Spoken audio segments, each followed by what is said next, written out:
The stage is set for the final round of the 2018 Blancpain GT Series, the fifth of the Endurance Cup rounds, and amazingly we've got 15 drivers' crews still in with a shot of taking the overall title. There is so much to play for. Raffaele Marciello is a driver who could make Blancpain history. He could become the first driver to win all three titles. He took the Sprint Cup title at the Nürburgring this weekend. He's got Danny Juncadella and Tristan Vautier as his teammates. We're in a good position, still we have to finish the race and score points. And because we are fighting for the endurance and for the team championship also, we will try to stay in front of car 1 and 4. I hope to win the endurance overall because I want to finish in the eye. I think it's a reward after a tough year. I had many races. I'm quite calm, it's no time to be excited. We will see after the race where we are. We had a good year, always super focused, like never did a mistake. We won the sprint, so we'll see. The Black Falcon Mercedes crew has been getting stronger and stronger. Jelmer Berman, Maro Engel and Lucas Stoltz, they're gunning for outright victory here. It's so close at the top, they desperately want that extra point for pole. We didn't have a win yet this season, so that's definitely what we're aiming for. And as we are 1 point behind in the championship, Raffaele Marciello is P1. It's very tight, there are like 14 cars I think who can win the Endurance Championship. We will have to be in front to claim it. So for us, we just have one target, it's basically to win the race, and then the rest will all be okay. Belgian Audi Club Team WRT just missed out on the sprint title at the Nürburgring, but this crew right in the mix, fourth in the Endurance Cup, second overall, going for gold this weekend. What makes it so exciting is that there's a lot of cars out there. It's a 3-hour race and absolutely anything can happen. Car number 88 is really good. They are three excellent drivers and it's going to be really hard to beat them for sure. But we have been consistent all year long. We have been competitive. So I believe if we capitalize on every opportunity we have on Sunday, we're going to end up as the champions. Straka Racing is gunning for Pro-Am Championship honours. Chris Buncombe, Nick Leventis and Lewis Williamson leading the way, but the battle is right to the final round, being pushed by the AF Corsa Ferrari. I've had 6, nearly 7 years out of a race car, so for me it's been amazing to be back in a paddock and driving again. We know it's going to be tough, as the whole season has been. We've had a consistent year, 2 podiums, but that win has eluded us so far. We're just going to go out there, run our own race, do the best we can. Certainly it would be nice to win a race this year, and then naturally, if we can do that, the championship will come on its own.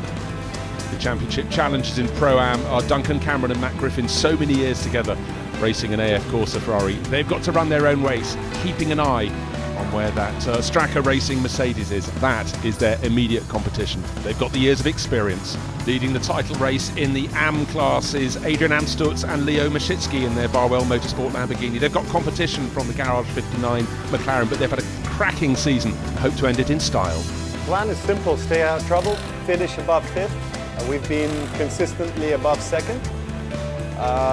Second and above. I think the McLaren are clearly our biggest rival. I think they've got the pace, they've got a good lineup, they've got a very good team.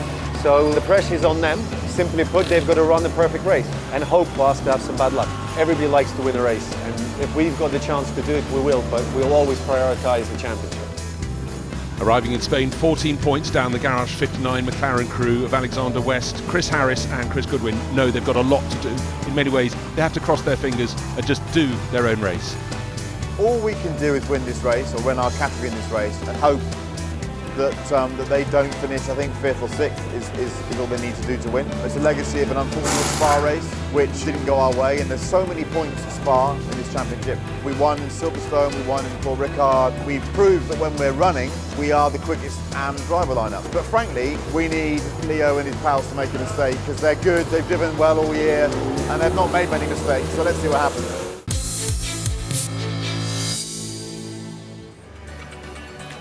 Fantastic weather conditions here ahead of the final race of the 2018 Blancpain GT Series. The 10th round of the championship, but the 5th round of the Endurance Cup.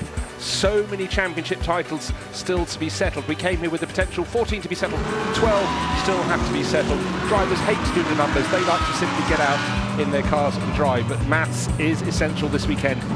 Let's take a look at the starting grid. Front row, it's Maro Engel starting in the number 4 Black Falcon Mercedes, and alongside him the number 1 Audi. Second row, Aston Martin and Mercedes. Third row, Mercedes and Mercedes. A bit of a theme, 4 Mercedes in the top 6 places, including the championship leader, Raffaele Marciello. The best of the Ferraris, Aleshin alongside Simon Gachet, the Santalot Racing Audi, going better and better. Then we get to 10th and 11th places on the grid, the two BMWs with the drivers who are starting third equal in the championship, Blancpain and Tom Blomqvist. We're going to have some cameo roles, people who didn't quite qualify at the really sharp end of the grid. Definitely the Bentleys, the Lamborghinis not quite at the sharp end of this field, but they yet may work their way forward. It's going to be very, very busy on this opening lap, and hopefully we can get through cleanly.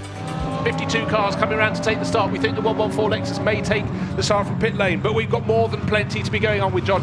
Round the final corner, they're going to give them quite a long hold. The lights are still red on the starting gantry. 3 hours of racing ahead of us. Who's going to be into the first corner first? We go green. Good start from the Black Faulkner Mercedes. Should have done enough. It looks as though we've got a bit of a charge from Felipe Fraga as well. Will he hold on to 4th place? But it looks as though the job has been done, or has it? Taking the inside line. And a great start from the Aston Martin. That's jinked out, got round the number 1 Audi into 2nd place, but Mauro Engel, well done, sir. And slightly edged out, the 88 Mercedes started on the 3rd row of the grid, got shuffled. The 98 BMW takes the shortcut. Now, any places that might have gained in doing so, it may have to give them back up. That's the 99 of the 98. McLaren 58 going around the long way around the outside of turn 3, and you can see how far out he gets pushed out as a consequence. Taking a chance on the opening lap didn't really work for the 58 McLaren at this moment. It certainly didn't. Very, very dusty offline, but I'd say that's as tidy as start. One of the ASP Mercedes. That's the 35 car, the Bulatov, Meadows and Korniev car. Well, I thought they'd have a fall. I was just patting us on the back for a nice, tidy start. Certainly brilliant getaway from pole position for Mauro Engel. He's done the best job that he possibly could. He's got himself clear. Raffaele Marciello starting to rattle the curves all over the back of Felipe Fraga. He's gone up, I think, 1 position from 6th to 5th. And a Lamborghini's made good progress. From Pereira, I thought he had a good start. Raffaele Marciello now directly behind Felipe Fraga as they come down the hill. Fraga goes defensive. Felipe goes down the outside, tries to make the overtake. Can he? Oh no, he hasn't. The Mercedes side by side, door handle to door handle with these Job two. Done.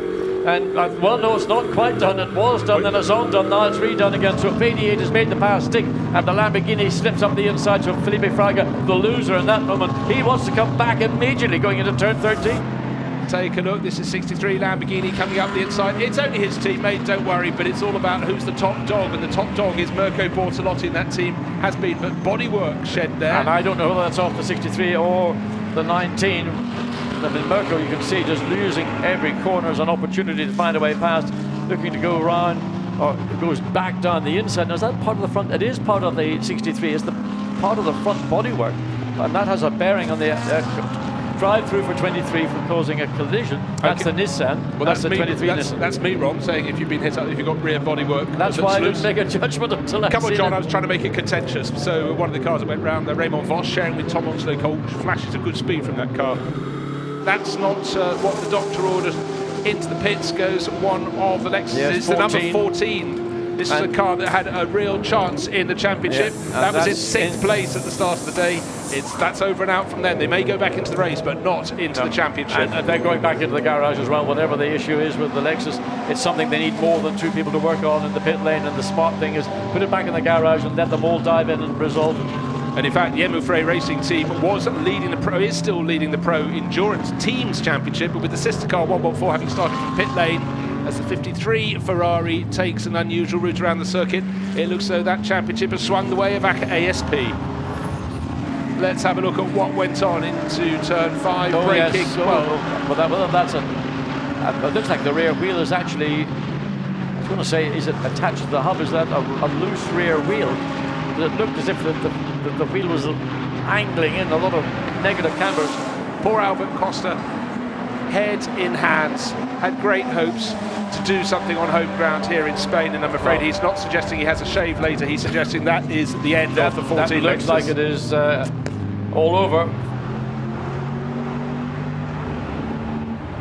Well, there we had the first visual of the race leader, Mauro Engel, turning into turn 1 with not a car to be seen in the background. Let's have a look at the start of the race all over again. Looks very tidy, 52 cars on the track, one trying to exit the pit lane, or a little bit of action down at the back of the grid. Maybe that is where the Nissan had the clash. Someone else going slowly down at the back of the pack, but into second place came the Aston Martin of Nicky team. But Mauro Engel from pole position got it all right. Then it got a little bit busy for the 99 BMW, having to leave the track. and rejoin now. Looking from Audi number 1 and start hope to come into second place into the opening corner, but already the Black Falcon Mercedes in front. Where's the Aston Martin coming up the inside? So great start by Nicky Team, and Christopher Mies found himself really nowhere to go. He had to let the Aston take its position before he could slot in behind on board Raffaele Marcello. Not as scintillating a start as maybe I had anticipated from the young Italian driver, and he just sits there implacably, just drives the car as if it's just the easiest and most natural thing for him to do in the world. Yeah, if there was a gap, he's going to go for it. The racing line. Well, as we stand in the overall cup for Blancpain GT Endurance, it's Maro Engel, Luca Stolz, Jelmer Berman leading the race, leading the championship. Raffaele Marcello down on 58. This is the difference if you add the 25 points for victory to the crew that now puts them a long way clear of Raffaele Marcello, but he's got 2 teammates to hand over to Tristan Vautier, to Gianni Juncadella, and let's see what they can do. But they're holding down second. Riberas, Fantor and Mies not so far behind in their Audi in third. On the track. What's key for me is that Christopher Mies in the number 1 Audi, which is currently in third place. This race may be a race that's decided, first of all, by the strategy that the teams implement, but secondly by the ability, the pace of the teams in the pit lane when it comes to a driver change, refueling, wheels and tyres. And that's one of the strengths that WRT will be looking to try and leapfrog either the SRO Motorsport Aston Martin, or even arguably try and get ahead of the Black Falcon Mercedes. Down the inside comes Raffaele Marcello, pass on Maximilian Buch. That came out of the blue, and that was Maxi Buch getting caught unawares. And look, Frank Pereira trying to get a bit of the action. Likewise, Maximilian Buch unexpectedly and unusually allowed the 88 to go through. Now, I wonder, was that a little bit of working within the brand, within the manufacturer, or was that just simply Maximilian Buch getting maybe slightly slower out of turn 9 and getting caught rather napping into turn 10? Well, let's have a look again and see. Everything looks normal, but suddenly Raffaele Marcello seems to have found a little bit more grip to enable him to go down the inside, break that little bit later, but still maintain his line and not open up a gap and up the inside. It was actually Frank Pereira who, again, watching all that 2 cars back, realised maybe I have an opportunity. Quite a long way. How far back was Raffaele Marcello? And he was late. I mean, he made his apex. That was outstanding. Having braked so late to still make the apex and not maybe have the undercut with Buch coming back at him. Number 11. Broniszewski. Well, it wouldn't be Alessandro Pierguidi, but for Broniszewski, great to have him back on board. Injured himself early this year. I think it was the Monza round, but little play. Did he get helped by the Nissan? Nissan up the inside. Oh, shoulder to shoulder, and out you go. And then, unfortunately, you end up on the dust on the outside, and round comes the tail. No grip down there into turn 1. So Broniszewski round for the spin. I mean, Matt Parry behind the wheel at 23, that's not going to be looked on favourably as well, because clearly he came across and the Ferrari was there. It wasn't a Houdini, it couldn't just evaporate. Down the inside, down the inside. We've seen it before. It's going to happen up into third position. He loves that corner. Raffaele Marcello has made it happen. Can he hasn't. No, he hasn't. The hill, the Audi's back ahead. But Mies is on the outside. Can he turn across? No, Marcello's got the inside covered. Take a look at the tail of my car. Well, I mean, how close can you get? That's a pretty wide angle lens on the nose of the Audi, and that was Raffaele Marcello stealing the opportunity, and Christopher Mies maybe thinking more about what's happening with the Aston Martin and not about what, but there was not a lot between the Mercedes and the Audi.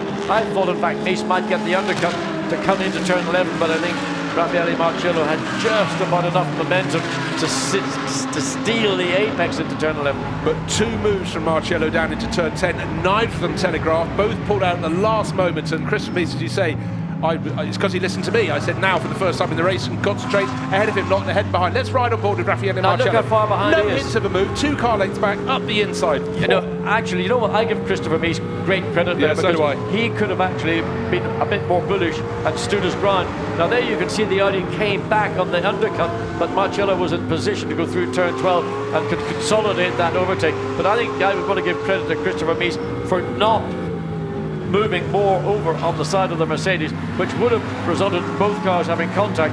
Look, again, Christopher Mies, he's had to almost turn away to let the Mercedes. Now he cuts back. Watch this, Bruce. Up the inside, accelerating hard, but the Mercedes, just the torque of the big throaty V8. Where is it? There it is. And very much there it is, right in front of our onboard camera. So Marcello up to third, Mies back to fourth. I just want to throw into the equation at this point, Maro Engel, we haven't talked about it for a while. He's 18.5 seconds clear that's of the Aston Martin. It was over 19 seconds about a couple of laps ago. For the first time in this race, the race leader has been outpaced. What's it mean for the points? So that move for Marcello moves him back into second place in the championship. He's now 9 points down on the car that's leading the race. Maro Engel, Lucas Stoltz and Jelmer Berman. Maro's the driver at the wheel. He's the driver who's escaping. And the Aston Martin in the front of our picture is the one that's holding up all those behind. But the driver who's been doing the passing is the driver on his tail. It's the 88. It's the Marcello car. It's worth seeing where he's going to make his move. It's coming. Here it comes. And he's been neater and tidier through that sequence of 13, 14, 15. But can he translate that into straight line speed? Again, you can see the Aston able to pull away very comfortably indeed. Raffaele Marcello using different parts of the racetrack. I mean, looking at the Aston, looking at the Mercedes, clearly the Mercedes to me has got that little bit more amount of mechanical and tyre grip, whether it's an aerodynamic factor as well. But it's here up the hill where the Aston is able to stretch its legs. Again into turn 9, Mercedes, the more planted of the two cars, able to carry more speed, but of course he's restricted in that speed because he's dictated by the pace of the Aston. Down the inside, has he made the move? He's done it again, 3 times in a row, but Nicky Team this time might be able to do what Christopher Mies couldn't do, and it's oh, watch up the inside, watch the Audi is going to come through as well if we're not careful, because Christopher Mies saw that little error that Raffaele Marcello made, but wasn't able to seal the deal. Well, one more pass there, and they'll have to call it Marcello's bend, won't they? He's had 2 fantastic passes. We're not talking back markers. He's picking up his way Aston into the pits. Into the pits, an early stop for second place. That's a cool call for the SRO Motorsport team. They've brought the car in. I think Nicky Team has done an absolutely blinding job for the SRO Motorsport team. I suspect that he's running now on not an awful lot of his Pirelli rubber, and it's an opportunity to make that early pit stop, get in, get driver change, refuel, get back out again, and then they'll be in an entirely different motor race. It depends, of course, where they all blend back in. So the 88 Mercedes, the AKSP, have opted to make an early pit stop, and it's not being held up, but it's not been given any advantage coming in behind one of those lap slower cars. Certainly isn't. They've got a pit lane speed limit, but some run a little bit below that. Any nanosecond that's lost gets magnified in the driver's mind. So Raffaele Marcello out, and is that Tristan Vautier? Tristan Vautier going in, yes. Looking to hop on board the Lamborghini as well. Good run there from Franck Pereira, 6th place. Jake Dennis in the 76, so he'll come up to complete his first flying lap on that fresh set of rubber, but of course he's been bothered. He's behind the 51 Ferrari, and that's going to slow him down again. He wants to make further progress. And that's what you don't want. There's also debris on the track at turn 9. Car number 5, one of the Black Falcon Mercedes. Criton Lindulis started that, had a spin and rejoined at turn 9. These little factors can have a huge influence. So the Aston Martin comes down the outside. That should just stay ahead of Raffaele Marcello, or not Raffaele Marcello, the takeover. That was as tight as it could be. Tristan Vautier. Oh, it was super, super tight. And maybe the fraction of a second lost getting into the pit lane is all the difference between those. Absolutely, Bruce. That's the difference. But, you know, even though there's a speed limit for everybody, but not necessarily every car, as it's about to peel off for its garage, would be doing the requisite speed limit. Into pit lane comes the number 1 Audi. The pit building's high on the right-hand side. That was a good stint for Christopher Mies, under a huge amount of pressure and a huge amount of frustration. Nothing he could do to get past the 76 Aston Martin, and he had to contend with the snapping and snarling of those two. Yeah, I mean, he had Mercedes. in overall lap times the quicker of the 2 cars, but having a quicker car in lap time and being able to actually execute the overtake to move forward is a different issue altogether. What we want to see, Watty, is where that number 1 Audi will rejoin. Will it be ahead of the 76 Aston Martin that is just in front of the 88 Mercedes? The 88 Mercedes, Danny Juncadella. The 76 Aston Martin, it's pressing still having on, fuel, pressing hard. Still being fueled in the pit lane, and I think the Aston and the Mercedes are going to be clear, because although the WRT team are well down the pit lane there, you can see, and slow, we're getting a problem with Alex Riberos getting the car rolling, and it was as if he hadn't acknowledged the indication from the man on the lollipop to say go. He had to tap the windscreen to get Riberos' attention, and that has lost him considerable track position. It's like he's come out behind the Lamborghini and also behind the 43 Mercedes. So the car that held third is back into, well, let's do some maths. I think that makes it 5th. The fuel's out now. The mechanics saying started. come on, get it started. And now whether there was a delay in the engine firing up, I mean, I mentioned fuel vaporization could be a problem. This is not going to be an easy task for Alex Riberas to recover from. Well, in fact, that later pit stop from the 25 crew, Simon Gachet to young Ricardo Fella, that is another place lost by the number 1 Audi. It was 6th after its rivals went in, but not all of them in. The 25 Sansalot Racing Audi made its pit stop very late, its first pit stop, and it's worked for them. They've gained a position, so what started as being a very promising day, starting from the outside of the front row for the number 1 Audi crew, saving their quickest driver, Dries Van Tor, their final set of fresh rubber. A bit of a gap back from the 43 Mercedes, that's being handled down the by inside, Pared. good pass, excellent pass. Rolf van Eycken, I think, sort of acknowledged by coming out of turn 16 that he didn't have the pace, and the Audi certainly got a better exit and carried that momentum all the way down. And Rolf van Eycken did the honest thing, the correct thing. He didn't start weaving around on the straight. He took the middle ground and said, look, if you want to pass me in the left, pass me in the right, it's up to you, but I'm going to stay where I am. And now in Eycken looking at the tail of his car. This is again from the number 1 Audi. It's not in the hands anymore of the driver starting Chris Ramis. It's now Alex Riberas, and he too is being pushed. Andy Soucek in the number 8 Bentley down the slope. They drop out of turn 5. Can in Eycken calm it all down again? Just passed by his fellow Swiss driver, but Ricardo Fella, a name to watch and a name we are watching. He's got past, and now the Sansalot Racing Audi trying to make a move up the hill, past a back marker there, and this is the moment, and suddenly Riberas onto the tail of the Lamborghini, past the Lamborghini. In Eycken has now got the Bentley on his tail, again the Bentley running a little bit wide, out of turn 9, down the infield straight they go, and surely up the inside, he's left the door open in Eycken, he cannot move across. There is going to be contact, because there's no way Soucek could turn in there. He gained the position, he's lost the position, he may lose one more place. Who's there to grab it? Nobody. There's nobody. I mean, Andy Soucek had a very, very narrow piece of real estate to get the Bentley slowed down in. You could see the car was teetering under its nose when it came under the braking and just couldn't turn in. Let's have a look at it again. The Lamborghini pretty much to the left of the circuit. Andy Soucek coming down the very dirty bit. There was a little bit of body rub, not an intentional, but the Lamborghini able to undercut and take the position back from Soucek. Oh, contact, what's happened here? The number 8 and the Lamborghini coming through turn 16. Two cars in contact, so Andy Soucek decided, I haven't had enough of that, I'm going to go again, and he did, and he got the advantage, but whether that will be a penalty, we have to wait and see. But certainly look at Soucek weaving around as he comes down the straight to try and get rid of all the gravel that we would have gathered in the front splitter. Let's have a little look what happened. Out of the chicane, out of turn 15 into 16 for a second time, almost in consecutive laps. The Lamborghini runs a little bit wide, spins, he just goes to the loses zone. Absolutely nothing that Soucek could do apart from pray and keep hoping he's facing the right way. Kept it as straight as you can going through the gravel. The BMWs said thank you very much. It's not so much here coming through 13 and 14 and now coming through 15. He runs fairly wide and the car starts getting into a hop, skip and a jump. You see the car, the vertical movement around the race, the rear of the car. It starts to lose adhesion at that point. He caught maybe just the very edge of the dirtier part of the racetrack, and once the pendulum effect took control, then he was a passenger. But poor Andy Soucek, hard on the brakes. He didn't even know where the Lamborghini was going to finish up. Oh dear, it was a blue Mercedes going backwards. I thought heart failure there. For a horrible second, it was our race leader, but it's the ACA ASP car, Nico Jamin Mauro, Richard, Jean-Luc Beaubelique. Gosh, both John and I going gulp. No, well now what is all this about? Oh, unnecessary. That is going to be well and truly. Oh, that is naughty. That is naughty. And oh, did he clip the green Ferrari? Didn't like Ferraris at that point on the circuit between turns 5 and 6. And Mauro Ricci off into I can hear gravel. the old coffers going ka-ching in that one.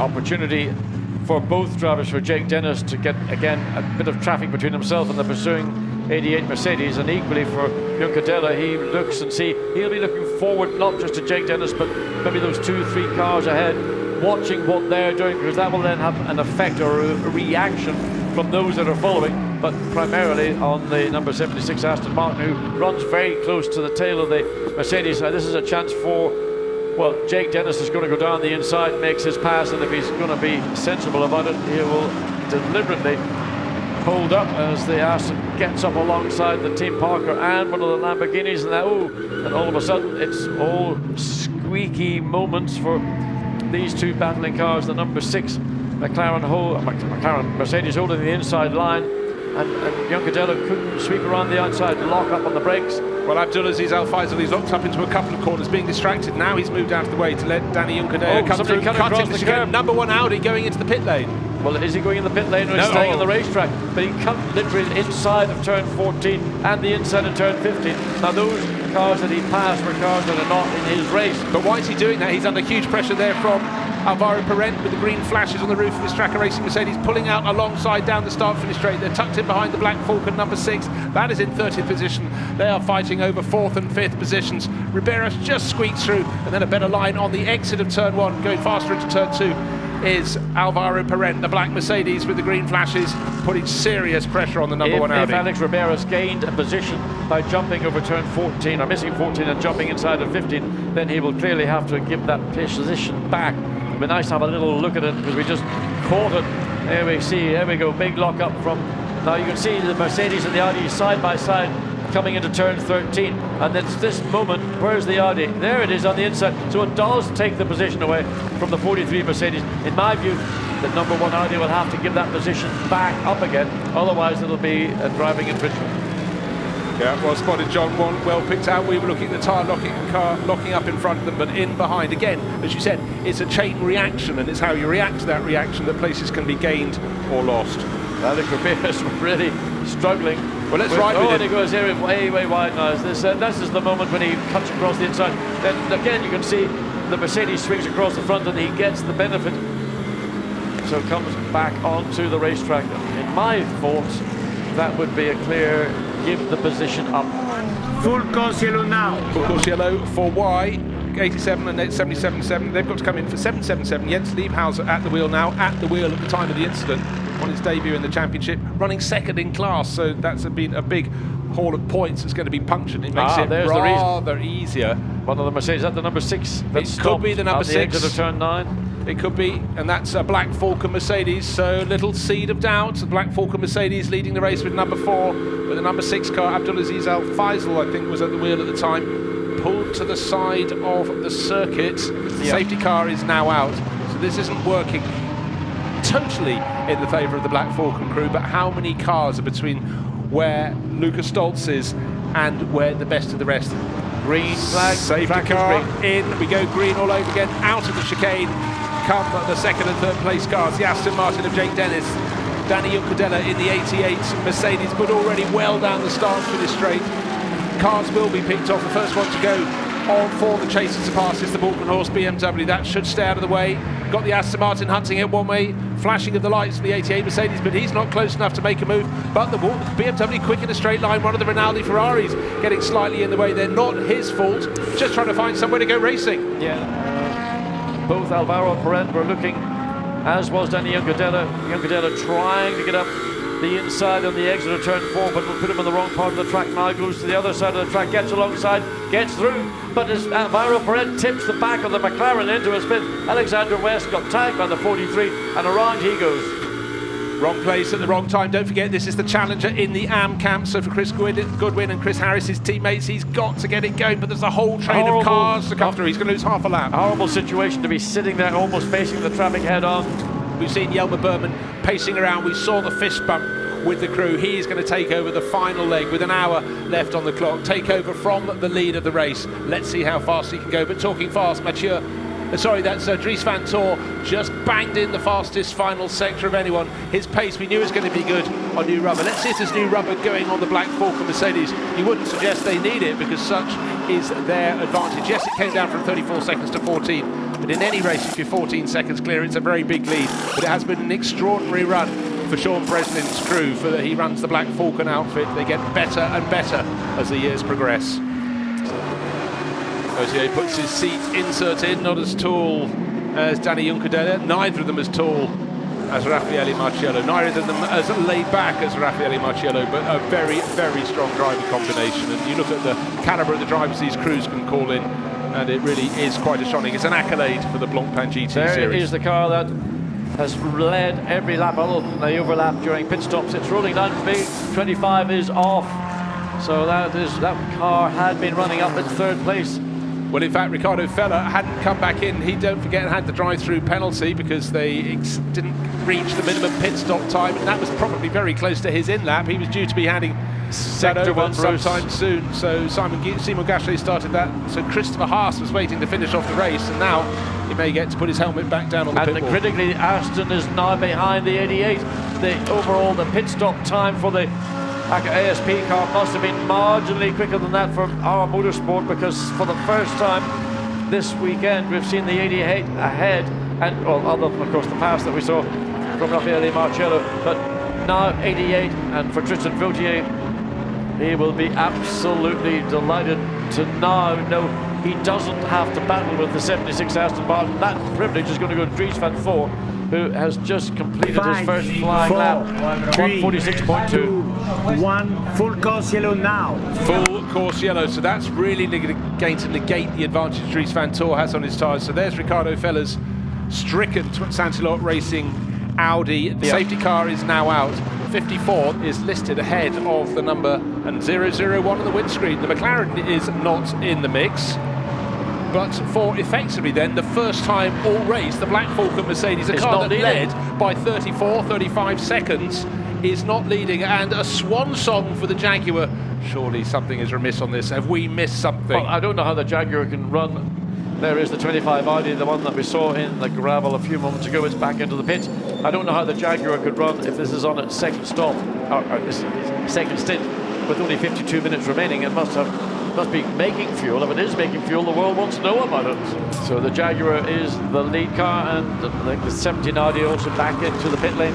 So the Jaguar is on his way, the McLaren doing its best, but now it'll be the 4 Mercedes-Benz that needs to clear as quickly as possible. Pitting under full course yellow is the answer to how the Jaguar is ahead. What a swan song. Which metallic blue car would you like to win the race? Well, in our heart of hearts, we'd love the Jaguar to win for Emil Frey Jaguar Racing. And look how the walk and horse BMW gets a little bit in the way Jake Dennis just struggling to get through as well. He was on the wrong part of the racetrack trying to find his way through the traffic, but seemingly has done so, with the number 1 Audi Dries van Voor really looking to be almost as doppelganger as they come through the exit of turn 3. How a race can turn. We talked about incident, we said there is going to be plenty in the race. Jaguar seemingly pulling out of the way, saying go through. And so back into the lead of the race goes the Black Falcon Mercedes. 2 cars now, the Jaguar, the McLaren, then comes the car in second place, effective second place, surely, because he hunt down the Jaguar. Tristan Vautier, what can he do? He's dropping Jake Dennis. Mathieu Vassivière, of course, is in fourth. Getting very, very close, coming through the curve at turn 6.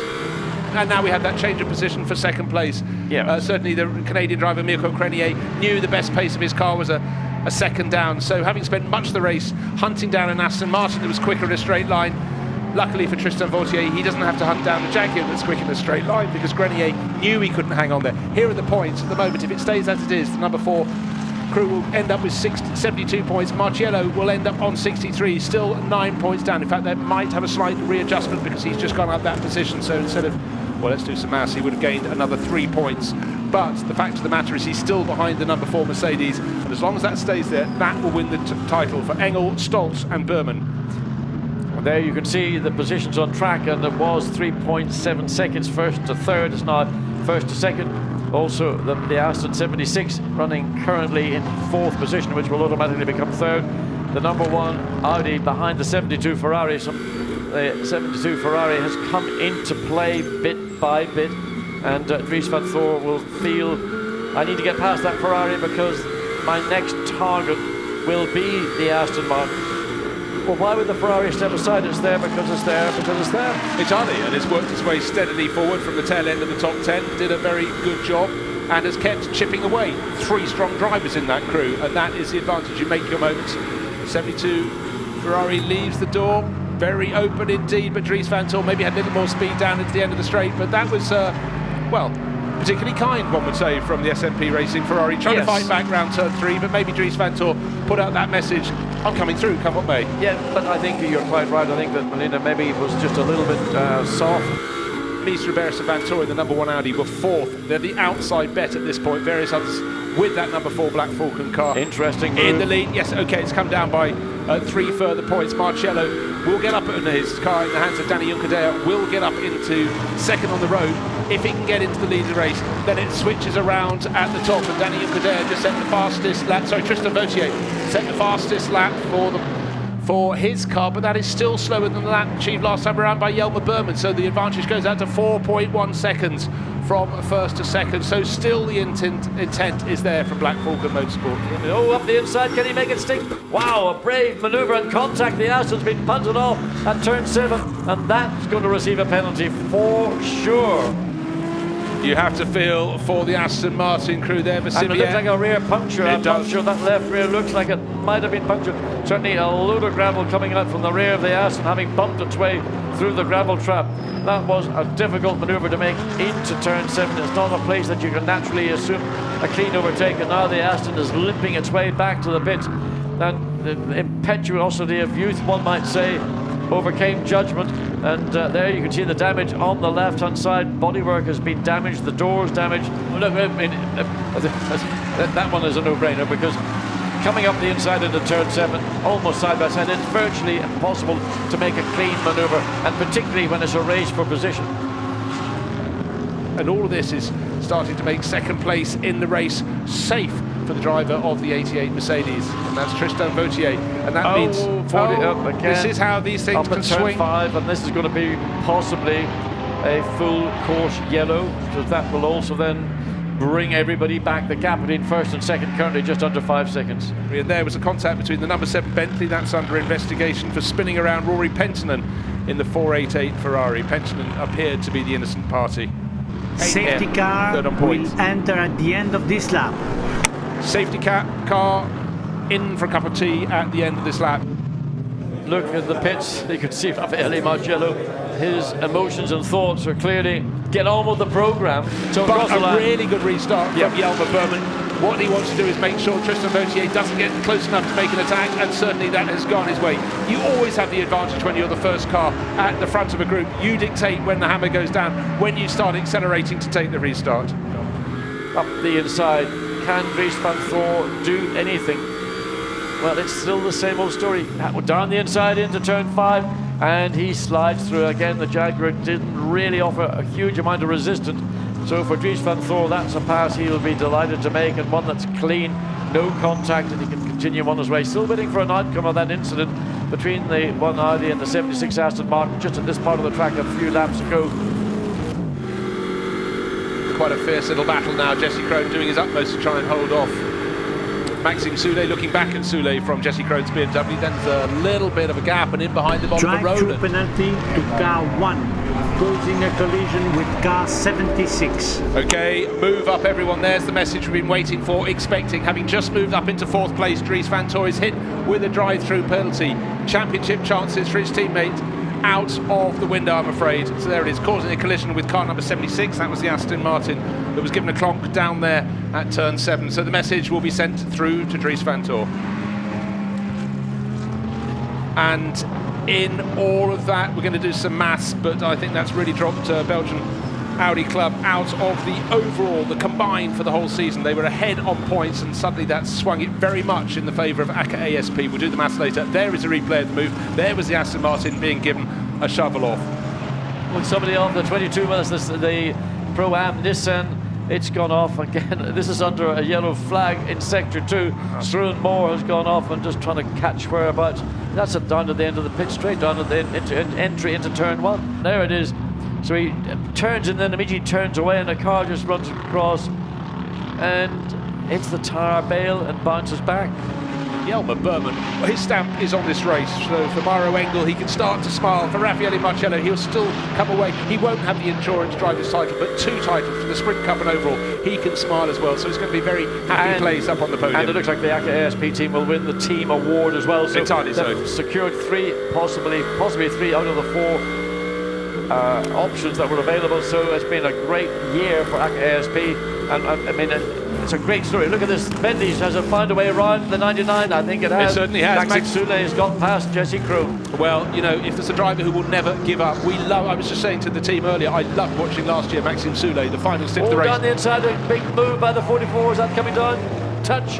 bang, So crash. Oliver Oda trying to make a move. Marco Mappelli says thank you very much. The BMW goes backwards. So it's all happening in the final. Look, we're into the final minute of the race. They haven't given up. There's still racing to be done. There are still places to change. 62 Aston Martin. It's come into the frame at last. Maxime Martin. There it is, suddenly into the top 10, maybe up to about 8th position, but 0-1 on the windscreen. It is the 4 Mercedes of Jelmer Berman from Tristan Vautier.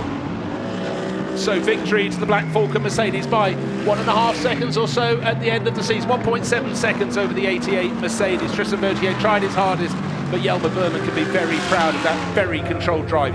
Maro Engel, big smile, big hugs down at Black Falcon. So for Sean Breslin and the crew at Black Falcon, sheer delight. So there we have victory by under 2 seconds at the end of 3 hours of extraordinary racing for the Black Falcon Mercedes crew, head of the ACA ASP crew. And that gives the drivers Berman, Engel and Stoltz the Endurance Drivers' Trophy. It was tight, it went right the way to the finish. Rigon, Aleshin and Molina moving up to 3rd place towards the end in their SMP Racing Ferrari. And one car that's down in 15th place with a drive-through penalty. Unfortunately, the number 1, Vantor, Mies and Ribera Saudi, they were in the championship reckoning, and that drive-through penalty, it had already gone away from them, but that has dropped them right down. You don't need any language. 2 German drivers and a Dutchman, but it's the language of joy that they're expressing down there. Really phenomenal performance from them. That was a lot of pressure, and they just kept their cool. Tristan Vautier finishes 2nd, and I mean, a great drive to get that car and maintain what was 1.7 seconds deficit at the end, but just was not enough pace ultimately to do what he needed to do. Well, we can't wait to hear from the winners. Let's head down. Dakota has got our winning trio. Boys, a massive congratulations to all 3 of you. Jelmer, what a finish that was. Yeah, I mean, I really had to work for it. It was not easy. I mean, there was quite a bit of tire deck, and you know, the car is getting more and more tricky all the time. Oh. And so, yeah, but a great job by the guys. Mara had an awesome stint. Luca had an awesome stint. The car was really good. So, actually, it's quite good to at least have a fight in the end as well, because then you really have the feeling you've earned it, you know? Maro, your first win outright in endurance, is that a good feeling? Yeah, we feels really good. I mean, big thanks to Black Falcon. They gave us an amazing AMG GT3 today, and just a pleasure to drive it. And yeah, our first outright win feels really good, and it definitely came at the right time. Luke, I bet your heart was pounding in those last final moments. Yeah, definitely was, but we were all on the front the whole weekend, so expected to win in the end. But Jelmer did an awesome job. I was a bit nervous on the restarts, but he managed really well. And now finally we deserve to win. Endurance Champions 2018, congratulations. Thanks. Rafi, I know you're probably a bit disappointed about not winning all 3 titles, but hey, you're going to take a good lot of hardware home at the awards.